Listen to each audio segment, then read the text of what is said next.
ನಮಸ್ಕಾರ. ನಾನು ನಿಲಗಲ್ ರವಿ ಪೂಜಾರಿ ಮಾತಾಡ್ತಾ ಇದ್ದೀನಿ. ನಮ್ಮ ಶ್ರೀ ಪೂಜಾರಿ ಪ್ರೊಡಕ್ಷನ್ಸ್ ಯೂಟ್ಯೂಬ್ ಚಾನಲ್ಗೆ ತಮಗೆಲ್ಲರಿಗೂ ಸ್ವಾಗತ, ಸುಸ್ವಾಗತ. ಗೆಳೆಯರೆ, ಹಿಂದಿನ ಎಪಿಸೋಡ್ಗಳಲ್ಲಿ ನಾನು ದಾಸರ ಬಗ್ಗೆ, ದಾಸ ಶ್ರೇಷ್ಠರ ಬಗ್ಗೆ ಹೇಳಿದ್ದೆ.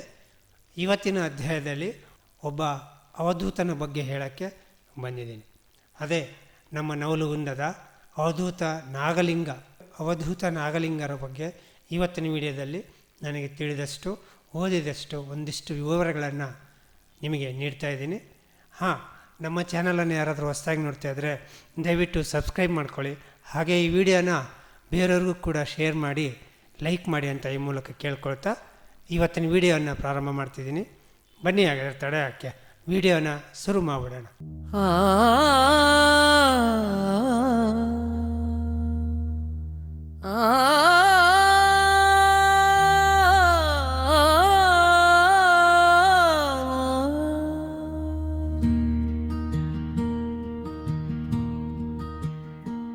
ನಾಗಲಿಂಗ ಅವಧೂತರು ಅವರ ಕಾಲಾವಧಿ 19ನೇ ಶತಮಾನ.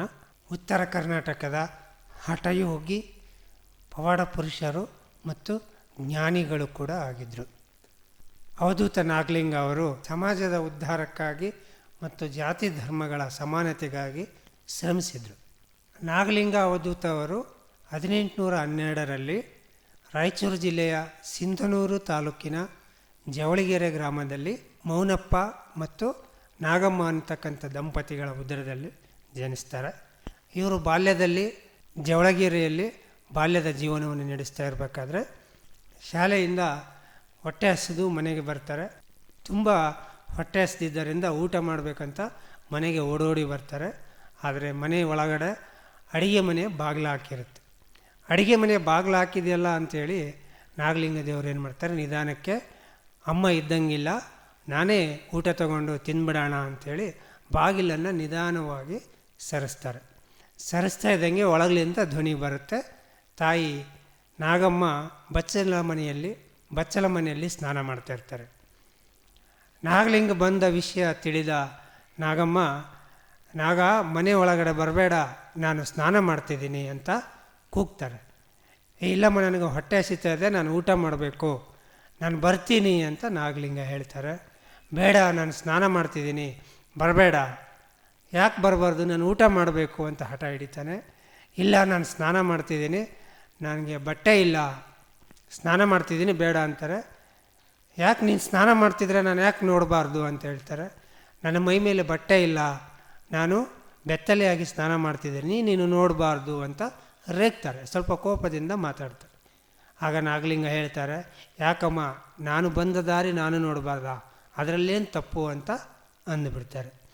ಇಂಥ ಒಂದು ಮಾತನ್ನು ಕೇಳಿದ ನಾಗಮ್ಮ ತಾಯಿ ಕೋಪಗೊಂಡು, ಹೆಂಗೆ ಹೋಗ್ಬಿಡು, ಯಾಕೆ ಬಂದಿದೀಯಾ ಅಂತ ಅಂದುಬಿಡ್ತಾರೆ. ಬೇಗನೆ ಸ್ನಾನ ಮುಗಿಸಿ ಬಟ್ಟೆ ಹಾಕ್ಕೊಂಡು ಬಂದು ನಾಗಲಿಂಗನ ಹುಡುಕ್ತಾರೆ. ಅಮ್ಮನ ಬೈಗುಳ ಕೇಳಿ ಅಮ್ಮ ಇನ್ನು ಬಂದು ನನಗೆ ಬಡಿತಾರೆ ಅಂತ ಹೆದರಿ ಅಲ್ಲಿಂದ ನಾಗಲಿಂಗ ಓಡಿ ಹೋಗ್ತಾರೆ. ನಂತರ ಎಲ್ಲಿ ಹೋದಂಥ ಮನೆ ಹೊರಗಡೆ ಬಂದು ನೋಡಿದ್ರೆ ಕಾಣಲ್ಲ. ಅಕ್ಕಪಕ್ಕದ ಮನೆಯವ್ರನ್ನ ಮತ್ತು ಇವ್ರನ್ನೆಲ್ಲರನ್ನೂ ಕೇಳ್ತಾರೆ, ನಮ್ಮ ನಾಗನ ನೋಡಿದ್ರಾ ಅಂತ ಕೇಳ್ತಾಳೆ. ಎಲ್ಲೂ ಕೂಡ ನಾಗಲಿಂಗನ ಸುಳಿವು ಕಾಣಲ್ಲ. ಸ್ವಲ್ಪ ಹೊತ್ತಲ್ಲಿ ತಂದೆ ಮೌನಪ್ಪ ಮನೆಗೆ ಬರ್ತಾರೆ.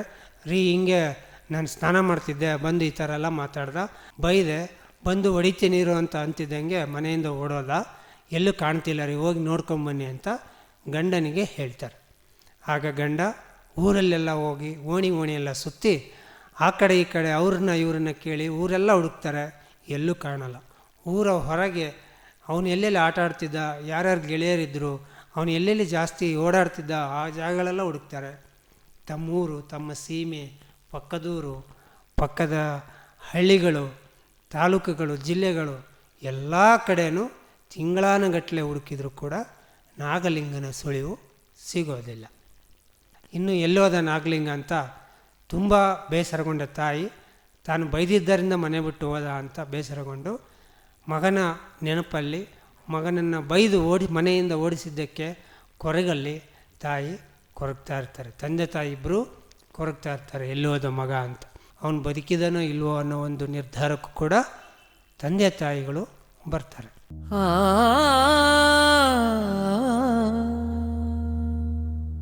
ಇತ್ತ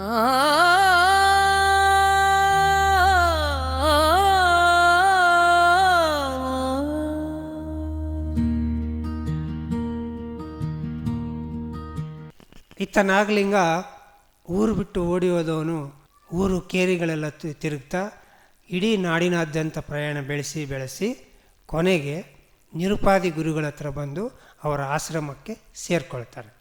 ನಿರುಪಾದಿ ಗುರುಗಳ ಆಶ್ರಮದಲ್ಲಿ ಅವರ ಶಿಷ್ಯರೊಂದಿಗೆ ಗುರುಗಳ ಸೇವೆ ಮಾಡಿಕೊಂಡು ಕಾಲ ಕಳೀತಾ ಇರ್ತಾರೆ. ನಿರುಪಾದಿ ಗುರುಗಳು ಈ ಒಂದು ಹುಡುಗನನ್ನು ನಾಗಲಿಂಗನನ್ನು ನೋಡ್ತಾ ಇರ್ತಾರೆ. ಒಂದು ದಿನ ನಾಗಲಿಂಗನ ಕರೆದು ಕೇಳ್ತಾರೆ, ಏನು ನಾಗಲಿಂಗ, ನಾನು ನಿನ್ನ ಬಂದಾಗಿಂದ ನೋಡ್ತಾನೇ ಇದ್ದೀನಿ, ನಿನ್ನ ಪಾಡಿಗೆ ನೀನು ದುಡಿಸಿ ಮೈ ಮುರಿದು ದುಡಿತಾನೇ ಇದೆಯಾ, ನಮ್ಮ ಮಠದ ಸೇವೆ ನನ್ನ ಸೇವೆ ಮಾಡ್ತಾನೇ ಇದೆಯಾ, ನಿನಗೆ ಜ್ಞಾನದ ಅವಶ್ಯಕತೆ ಇಲ್ವಾ, ನಿನಗೆ ವಿದ್ಯಾಭ್ಯಾಸದ ಅವಶ್ಯಕತೆ ಇಲ್ವಾ ಅಂತ ಕೇಳ್ತಾರೆ. ಗುರುವೇ, ನಿನ್ನ ಸೇವೆಯಲ್ಲೇ ನಾನು ಕಾಲ ಕಳೀತಾ ಇರಬೇಕಾದ್ರೆ ಇನ್ನು ನೀವು ನನಗೆ ಜ್ಞಾನ ನೀಡುವುದಿಲ್ವೇ, ಜ್ಞಾನದ ಅವಶ್ಯಕತೆ ಇದೆ, ಅದಕ್ಕೂ ಒಂದು ಸಮಯ ಬರಬೇಕಲ್ವೇ, ನಿಮ್ಮ ಕರುಣೆ ನನ್ನ ಮೇಲೆ ಆಗಬೇಕಲ್ವಾ ಅಂತ ನಾಗಲಿಂಗ ಗುರುಗಳನ್ನು ಕೇಳ್ತಾನೆ. ನಾನು ನಿನ್ನನ್ನು ಶಿಷ್ಯನನ್ನಾಗಿ ಸ್ವೀಕರಿಸಬೇಕು ಅಂದರೆ ನನ್ನದೊಂದು ಮಾತು ನಡೆಸಿಕೊಡ್ಬೇಕು, ನಾನೊಂದು ಕೆಲಸ ಹೇಳ್ತೀನಿ ಅದನ್ನು ನೀನು ಮಾಡಬೇಕು ಅಂತ ಹೇಳ್ತಾರೆ. ಆಗ ತಕ್ಷಣ ನಾಗಲಿಂಗ ಹೇಳ್ತಾನೆ, ಅಪ್ಪಣೆ ಮಾಡಿ ಗುರುಗಳೇ, ನೀವೇನು ಹೇಳ್ತೀರೋ ಅದನ್ನು ನಾನು ಈಗಲೇ ಈ ಕೂಡಲೇ ಮಾಡಿ ನಿಮ್ಮ ಸೇವೆ, ನಿಮ್ಮ ಆಸೆಯನ್ನು, ನಿಮ್ಮ ಕೆಲಸವನ್ನು ಮಾಡಿ ಮುಗಿಸ್ತೀನಿ ಅಂತ ನಾಗಲಿಂಗ ಹೇಳ್ತಾರೆ.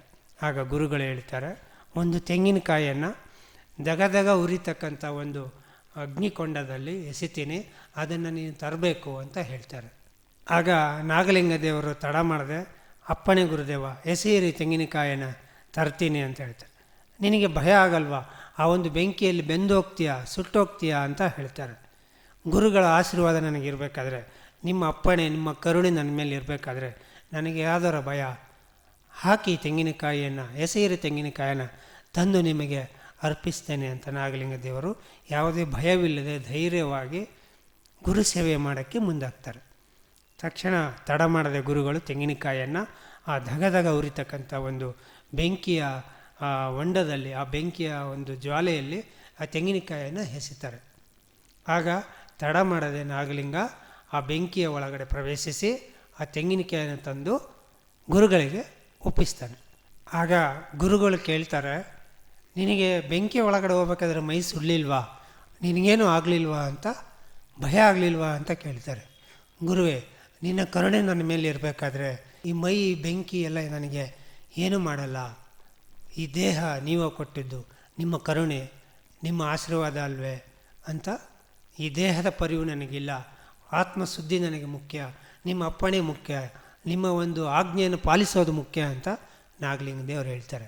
ಹೀಗೆ ಗುರುಗಳು ನಾಗಲಿಂಗನನ್ನು ಮೆಚ್ಚಿ ಶಿಷ್ಯನನ್ನಾಗಿ ಸ್ವೀಕರಿಸಿ ಅವರಿಗೆ ಈ ಭವಭೋಗದ ಒಂದು ಅರಿವನ್ನು, ವೇದಗಳ ಬಗ್ಗೆ, ಪಂಚಭೂತಗಳ ಬಗ್ಗೆ, ದೇಹದ ಬಗ್ಗೆ, ದೇಹದ ಒಳಗಿರುವ ಪಂಚೇಂದ್ರಿಯಗಳ ಬಗ್ಗೆ, ಆತ್ಮಗಳ ಬಗ್ಗೆ ಇತ್ಯಾದಿ ವಿಷಯಗಳ ಬಗ್ಗೆ ನಾಗಲಿಂಗನಿಗೆ ಗುರುಗಳು ಬೋಧನೆ ಮಾಡ್ತಾರೆ.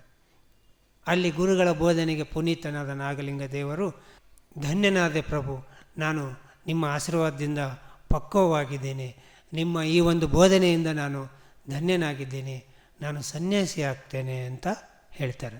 ಆಗ ಗುರು ನಿರುಪಾದೇಶ್ವರವರು ಹೇಳ್ತಾರೆ, ನೋಡು ನಾಗಲಿಂಗ, ಸನ್ಯಾಸಿ ಆಗೋದಂದರೆ ಅಷ್ಟು ಸರಳವಾದ ಕೆಲಸವಲ್ಲ, ಸನ್ಯಾಸಿ ಆಗಬೇಕಂದ್ರೆ ಅದು ಕಠಿಣವಾದ ಕೆಲಸ. ಅದಕ್ಕೆ ಬೇಕಾಗಿರೋದು ಮೊಟ್ಟ ಮೊದಲು ನಿನ್ನ ಕುಟುಂಬದ ಅಪ್ಪಣೆ ಬೇಕು, ನಿನ್ನ ತಂದೆ ತಾಯಿಯಂದ್ರ ಅಪ್ಪಣೆ ಬೇಕು ಅಂತ ಕೇಳ್ತಾರೆ. ಅಪ್ಪಣೆ, ಈಗಾಗಲೇ ನಾನು ತಾಯಿ ಅಪ್ಪಣೆ ಪಡೆದಿದ್ದೇನೆ ಪ್ರಭು, ಮನೆ ಬಿಟ್ಟು ಹೋಗೋ ಅಂತ ತಾಯಿ ಹೇಳಿದ್ದಾರೆ, ಇನ್ನು ತಂದೆಯ ಅಪ್ಪಣೆ ಬೇಕು ನನಗೆ, ತಂದೆಯ ಅಪ್ಪಣೆಯನ್ನು ಕೂಡ ಪಡೆದು ನಾನು ಸನ್ಯಾಸಿ ಆಗ್ತೇನೆ ಅಂತ ಅಲ್ಲಿಂದ ನಾಗಲಿಂಗ ದೇವರು ಹೊರಟು ತಮ್ಮ ಜವಳಿಗೆರೆ ಊರಿಗೆ ಬರ್ತಾರೆ.